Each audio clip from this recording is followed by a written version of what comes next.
నమస్తే ఫ్రెండ్స్, నేను మీ చెండ చంద్రశేఖర్. మనం ఎన్నో సక్సెస్ వీడియోలు చేసాం. ఈ సక్సెస్ వీడియోలో భాగంగా సరికొత్త వీడియో. ఇదేంటంటే ఎవరైనా ఒక మనిషి ఏదైనా ఒక ఫార్ములా కనిపెట్టినా, ఓ రెసిపీ కనిపెట్టినా వాళ్ళు 25 ఏళ్ళు 30 ఏళ్ల పాటు కష్టపడి ఒక అద్భుతాన్ని సృష్టిస్తారు. మనం 25, 30 ఏళ్ల పాటు కష్టపడి ఆ అద్భుతాన్ని నేర్చుకోక్కర్లా. వాళ్ళు కనిపెట్టిన అద్భుతాన్ని మనం చాలా కొద్దిగానే అంటే 10 రోజుల్లో, 20 రోజుల్లోనే నేర్చుకోవచ్చు. ఎదుటి వాళ్ళకి తెలిసిన విద్యని మనం మోడల్ చేయటం, అనుకరించటం, కాపీ కొట్టడం అంటారు. ఉదాహరణకి రైట్ బ్రదర్స్ విమానం కనిపెట్టారు. ఆ విమానం కనిపెట్టడానికి వాళ్ళు ఎన్నో స్ట్రగుల్స్ ఫేస్ చేశారు.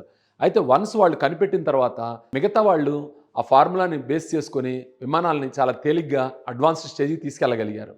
మొదట ఫార్ములా కనిపెట్టే వాళ్ళకి చాలా కష్టం ఉంటుంది. ఒక వ్యక్తి ఒక బిల్డర్‌గా మారినా, ఒక గాయకుడిగా మారినా, ఒక డైరెక్టర్‌గా అయినా ఏదైనా అయ్యేటప్పుడు ఆ వ్యక్తి కష్టం చాలా ఉంటుంది. కానీ మనం అలా అవ్వాలనుకున్నప్పుడు, ఆ ఉన్నత స్థానానికి వెళ్ళాలనుకున్నప్పుడు మనం అన్ని కష్టాలు పడక్కర్లేదు. ఎవరైనా మనకన్నా ముందు ఒక ఫార్ములా కనిపెట్టారు, లేదా ఒక పద్ధతిలో వాళ్ళు ఐశ్వర్యవంతులయ్యారు, లేదా సమాజంలో గొప్ప స్థాయికెళ్లారంటే వాళ్ళని మనం మోడల్‌గా చేసుకోవడం వల్ల మనం సక్సెస్ కావచ్చు. టోనీ రాబిన్సన్ ఏమంటాడంటే తనని ఏదైనా తనకు అనుభవం లేని ఫీల్డ్‌కి తీసుకెళ్ళినా సరే అక్కడ అద్భుతంగా ఎవరైనా నేర్చుకునే విధానాన్ని తను చెప్తానంటాడు. టోనీ రాబిన్సన్ 24 ఏళ్ల వయసులో మిలిటరీ కల్నల్ దగ్గరికెళ్ళి నేను మీ స్టాఫ్‌కి ట్రైనింగ్ ఇస్తాను. నేను ఇచ్చే ట్రైనింగ్ ద్వారా మీ వాళ్ళు సగం సమయంలోనే అద్భుతంగా నేర్చుకోగలుగుతారు.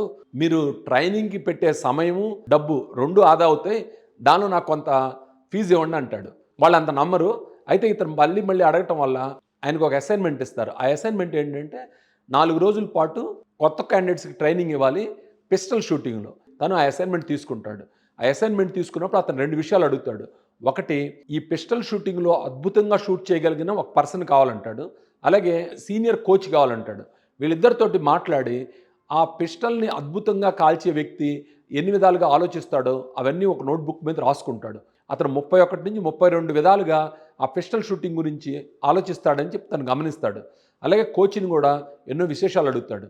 ఈ రెండింటిని కంబైన్ చేసి మరుసటి రోజు ఉదయాన్నే ట్రైనింగ్ మొదలుపెడతాడు కొత్త వాళ్ళకి. ఈ ట్రైనింగ్ ద్వారా అతను చాలా అతి తక్కువ సమయంలో అంటే ఒక రోజులోనే అంతకుముందు 70% ఉత్తీర్ణత శాతం ఉన్న ట్రైనీస్‌కి ఇతను 100% ఉత్తీర్ణత శాతం సాధిస్తాడు. అలాగే ఎక్సలెంట్ అంటారు కదా! ఆ ఎక్సలెంట్ అనేవాళ్ళు 10% ఉంటే ఇతని కోచింగ్ ద్వారా 30% ఎక్సలెన్స్ సాధించగలుగుతారు. ఇవన్నీ కూడా చాలా తక్కువ సమయంలో ఒక్క రోజులోనే చేయగలుగుతాడు. ఇదెలా జరిగిందంటే కాపీయింగ్ అనమాట.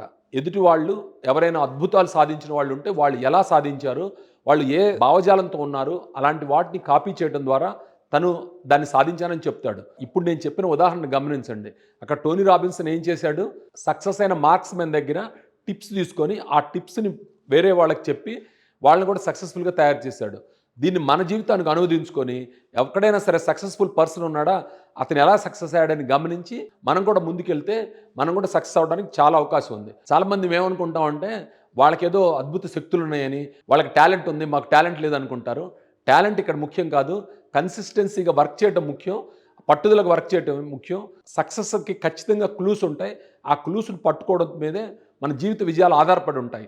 సో ఫ్రెండ్స్, మనం కూడా ఈ ఆటోబయోగ్రఫీస్, బయోగ్రఫీస్ చదవటం, అలాంటి వీడియోలు చూడటం, వీటి ద్వారా గొప్పవాళ్ళైన వాళ్ళ జీవితాలను గమనించి మన లైఫ్‌ని కూడా గొప్పగా మలుచుకోవాలని నేను కోరుకుంటున్నాను. Thank you friends.